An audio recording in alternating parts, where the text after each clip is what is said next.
tired. They go take a shower, change their clothes, and then they want to go eat something. They want to drink, and they want to enjoy the night, you know. So they need entertainment. And suddenly there was acoustical mountain all over the mountains playing and entertaining the tired, you know, re-energizing tired skiers and snowboarders, you know. And this suddenly, it went on, you know.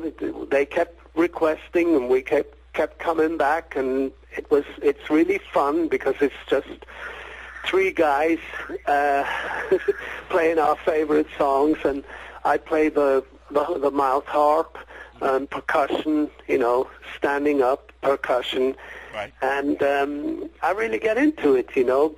Plus, it's really great for me to stay in form.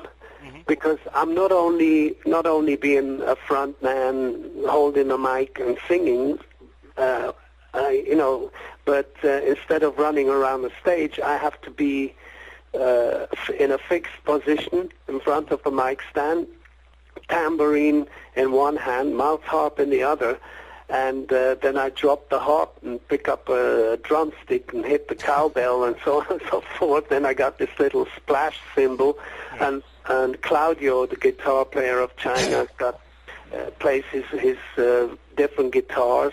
He switches to electric sometimes, or semi-electric. We've got these Godin guitars, and you know, and it's fun. It's just a fun project, and that's all we wanted from this, you know. And we never delved into seriously recording an album or anything like that. Although we've written about 25 songs we got on hold there, but whether we really make an album or not one day is still yet to be seen. We might even, because we had even at one point formed a band called Electric Mountain, you know, so we switched from we even had a Hammond organ in there, and did some recordings which you can actually hear on our website. And but you know, it's a fun project, and what you hear on the website is just demos. But as I said, this is a fun project. Marc, Peter and I were able to talk a little bit before you joined the interview today. We talked a little bit about the way that the music industry has changed, and certainly you've been at the center of the music industry for you know, years and years. I'm always interested to hear about when I talk to an artist like yourself that's been established for a long time, had great success with a band, and has kind of stood the test of time. What advice would you give to a young up-and-coming band like a Krokus, somebody that's wanting to break into the hard rock scene? What advice would you give them in today's climate with the music industry and the record companies and so forth? Is there anything that you would impart to them if you could? Well, I think, you know, the heart of the matter is always the song, you know. It's always the songs. I mean, we have talented musicians all over the place, but if they're not playing good songs that catch people's ears, you know, then they're going to be creating a product which is not worth buying, and then you get this problem. You know, a lot of kids complain. You know, if you tell them, say, why don't you buy the album? Why are you just downloading one track or two tracks? And they say, well, they're the only tracks worth listening to. You know, and this was something we really took great care about, Krokus, during pre-production, that we come up with songs which are worth listening to from A to Z, no fillers. You know, people hate fillers. You know, there's enough other kind of music happening around, which is like fillers, you know, like lift music, you know, so we don't need that in the rock scene at all. So be careful, write good songs.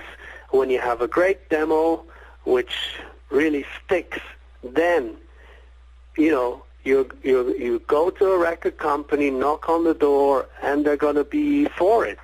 they will not turn down a bad product, So and try at least 3 different ones. So if you have the doubts that your product is a hell of a good product and the record company don't see it, then try 2, 3 different ones at least.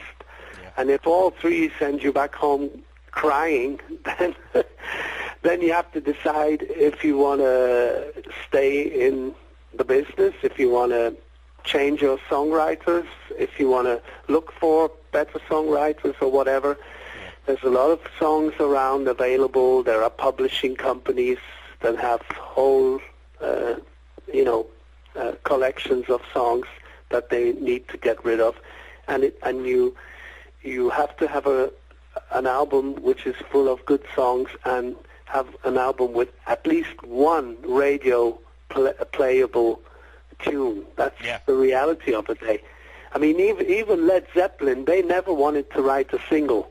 They're one of the biggest example of a band who never wanted to be commercial.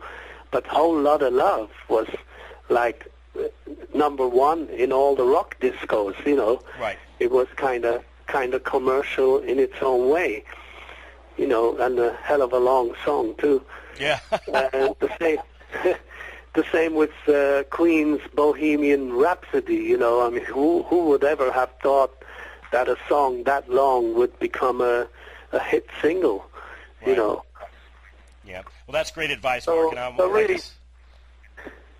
really am behind it all is also hope. One has to keep the hope and the faith and perseverance. You go through thick and thin. It's not going to come on a silver plate, and you might even have 1 hit and be poor the next day. The next year. Right. So that's show business. Yeah. It's tough. That's great advice, Mark, and folks, that's coming from somebody who's been there and done that. Obviously, not a lot of people in the rock and roll world have had as much success as Marc and Krokus has. Mark, I promised Dana and Peter that I wouldn't keep you long. I know that you're doing a round of interviews today, and we just wanted to thank you for taking the time out and speaking to us. We've been Krokus fans for a long time around here, and it's a very huge pleasure and honor. Folks, the new album is Hoodoo. We're going to push it around here, around the site, and to our membership as much as we can. I'm also going to put a link to some tour dates that Krokus is going to be going through in the summer and early fall. And if you're lucky enough to get out there and see them, make sure you give it your all, because you know that Krokus is going to do the same for you. So, Mark, we know you're real busy. We appreciate you taking the time, and have a great day, sir.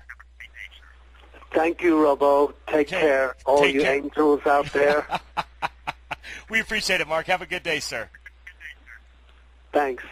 See you soon. See you.